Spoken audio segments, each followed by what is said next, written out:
Hi there. One for the coaches today. One of the questions I get asked quite a lot is, how do I know that falling practice is not making my client worse? Okay, and it's a brilliant question because there is a massive potential for falling practice to make fears worse and not better. Okay, and you'll remember from some of the other talks that I've given that I will always say that falling practice is like the last thing you do rather than the first thing you do to solve a problem that's around what looks like fear of falling.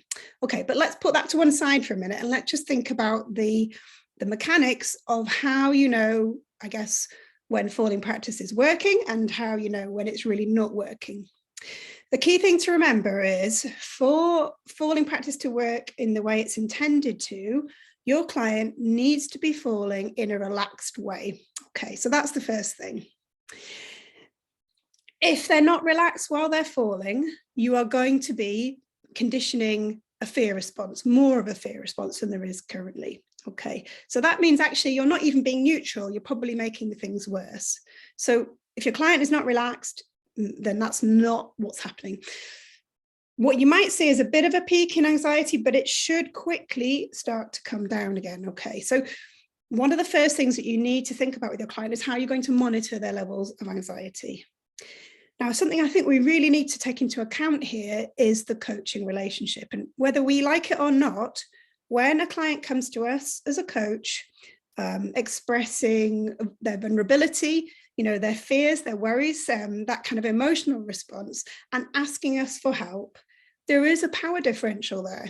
Okay, so they're coming to us and asking for our help. And that means that we have more power than they do in that instance, okay? That applies for adults as well as children, but particularly so in the case of children, I would say.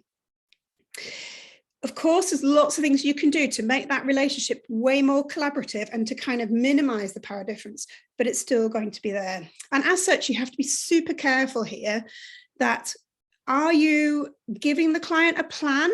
Because maybe you want to sound sort of positive and confident, but are you giving them options, or are you just stating how it's going to be?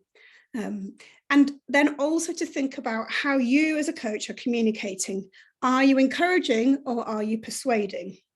So if you find yourself during the practice giving lots of extra encouragement, that actually might be a clue that this practice is not going the way it should be going. Okay, so things like saying, go on, you can do it, just jump off, just let go, just go for it. The just in there is a bit of a clue. The extra amount of kind of persuasive statements that you're making, and probably as well the tone and so on, those are your clues that maybe this practice is feeling more forced than it should, and that probably indicates reluctance in your client. Okay, and that is something you really need to pick up on very, very quickly. The other thing you want to think about is, what are the signs of anxiety in your client? Now, there's lots of ways to tell when clients are feeling anxious, but everyone is different. Okay, so some things which you might expect to see in some people might not be the case. So your first protocol is to have that conversation with the client and say, you know, when you feel stressed, what happens? What happens in your body? What do other people notice? What changes do you notice in your behavior? Because that's going to give you a lot of clues about what to look out for. You also want to ask the opposite. So when you're feeling relaxed and you're climbing really well, what does that look like? And ideally, you'll have seen before anyway, so that you can see what they do look like when they're feeling nice and relaxed. The other thing you need to keep an eye on is that monitoring of the anxiety levels. So you might be asking them, you know, how are you feeling on a scale of 0 to 10? Okay. And scores which are kind of 6, 7, 8, that's getting too high. You actually need to dial it right back if that's the case. But again, because of the power differential, sometimes the client won't exactly tell you, and they may say, oh, I'm okay, I'm kind of okay. But you need to then very, very carefully tune into what their body language is saying. So things like a higher pitched voice, some involuntary noises as they're falling might indicate breath holding, for example, or fast-paced breathing. You might even hear them breathing quickly. You might hear them asking for extra reassurance. Are you sure? Have you got me? Do I go now? You know, those kinds of questions. They might be about clarity around the instructions for the practice, but they might also indicate that this is a client who's not really feeling trusting in the practice. And that's a big clue, again, that this is maybe not quite the right practice for the time, okay? The other things you might see as somebody falls is grabbing tight to the rope, lots of tight shoulders, tight hands, really hanging on. Oh, yeah, that kind of thing. And a very stiff looking body. So not a lot of absorption in the legs, very stiff in the upper body, stiff armed, okay? And then what you might also see is somebody taking a few falls, and maybe then they climb beyond that point, and that's okay. But when they've stopped in some way, or they've climbed past, they're like, oh, get me out of here. Let's get out of here. Let's get down. Let's get away. And what that's indicating to you is a client in still quite a high state of anxiety. They want to escape. So the primary thing with anxiety is it motivates us to escape from the situation and to kind of avoid those things in the future. So any kind of symptoms of relief rather than confidence at the end of the practice is an indication that it hasn't really gone the way that you would have liked it to have gone. So just to summarize, you want falling to be paired with relaxation, okay? Be aware of the power differential between you, the coach, and the client, okay?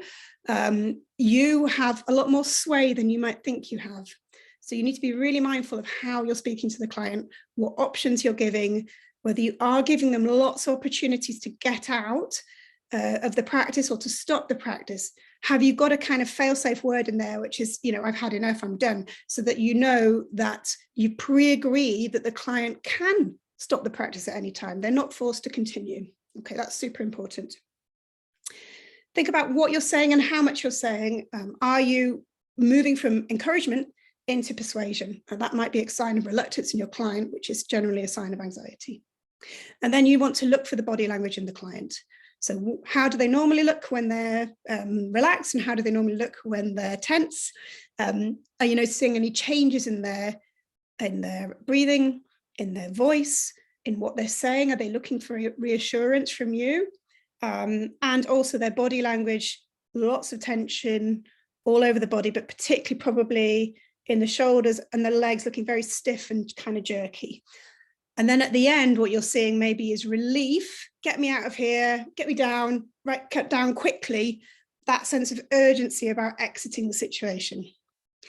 I hope you found that helpful. I'm Dr. Rebecca Williams. I run a company called Smart Climbing, and I'm a clinical psychologist who specializes in coaching climbers around all things to do with their mental skills.